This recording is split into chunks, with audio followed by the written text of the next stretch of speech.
السلام عليكم ورحمة الله وبركاته. مرحبا بكم عندي فيديو جديد من قناة يوميات شرفة. اليوم غادي نحضر معاكم واحد الطريقة كتجي زوينة ديال البليغات، وما تنساونيش بابوني والتعاليق ديالكم زوينين، ديروا اللايكات، ديروا البارطاج مع الاحباب والاصدقاء باش تكبر القناة ديالنا وتزيد القدام وبالفضل ديالكم ان شاء الله. وعواشركم مبروكه، تعودوا بالصحه والسلامه وبشي رزيق يدخل عليكم رمضان بالهنا وبراحه البال. ودابا غادي ندوزو للطريقه. عندي هنايا كاس ديال الزنجلان، وغندير 3 ديال الكيسان ديال الفرص ديال العلبه. درت الكاس الاول وغنزيد الكاس الثاني وغنزيد الكاس الثالث، وغادي نخلط هاد العناصر يدخلوا بعضياتهم، هاد الزنجلان مع هاد الفرص. وغادي نزيد واحد المعلقه ديال النعناع صغيره، وغندير واحد المعلقه ديال القرفه هكذا، وغادي ندير واحد الرشه ديال الملحه، وغندير شويه ديال الخميره، وغادي نخلط هاد العناصر يدخلوا بعضياتهم هكا. وغادي نزيد عليهم نص كاس ديال الزبده مذوبه، وغادي نزيد نص كاس ديال الزهر، وغادي نخلط هاد العناصر بعضياتهم هكا نساجمو. وغادي نكمل بواحد شويه ديال الماء، وها نتوما معايا ما تمشيو فيه. ودابا غادي نزيد بشويه بشويه الماء، نبقى نخلط هكا تنجمع هاد العناصر، يعني كاس ديال الماء. ما ديروها جاريه، ما ديروها خفيفه، يعني غير تجمع العجينه هكا بعضياتهم.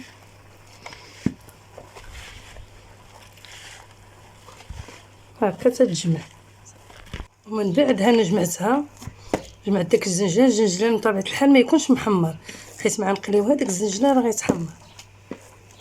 دابا غادي ندوز نشكلها، ومن بعد كنقسمها هكا وغنديرها في واحد البلاستيكه هكا باش غادي ندوز نطلقها في الطبله. ومن بعد غادي نطلقها هكا بكلاك، نطلقها على الشكل هكا،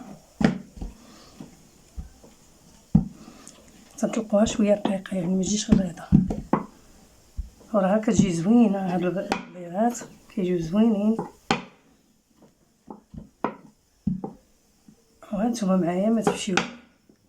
ومن بعد ملي طلقتها غادي نديرها نصاوبها بهذا المرشم هذا، غادي نصاوبها على هذا الشكل هكا، وغنمشي معاها كامله هكذا تنسالي العجينه كامله غنطبعها هكا. غديروها رقيقه، ما ديروهاش تجي غليظه.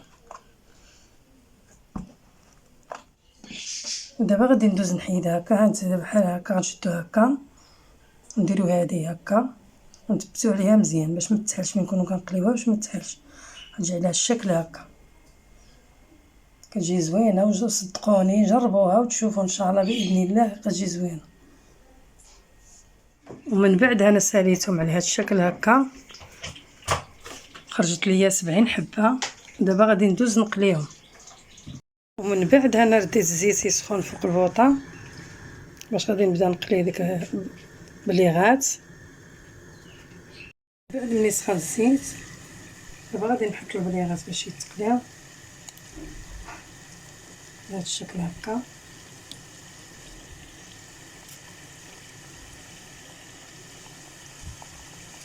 ومن بعد هكا يذهبوا غير شي شويه هكا، نقلبوهم هكا باش يتحمروا واحد شويه باش ما يجيوناش بويض. نقلبوهم هكا غير بشويه باش ما يتهرسوش.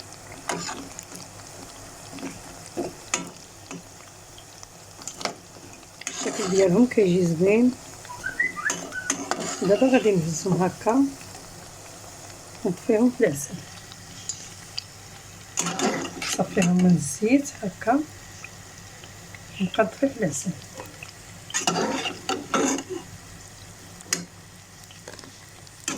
نكملهم كاملين وهانتوما معايا ما تمشيو فين. تنكمل الطريقه ديال الكريغات. ملي درناهم في العسل غادي نبقاو نديرو عليهم هكا العسل باش يدخل فيهم العسل يجيو معسلين، وغادي نديرهم شي شبيكات سكطرة.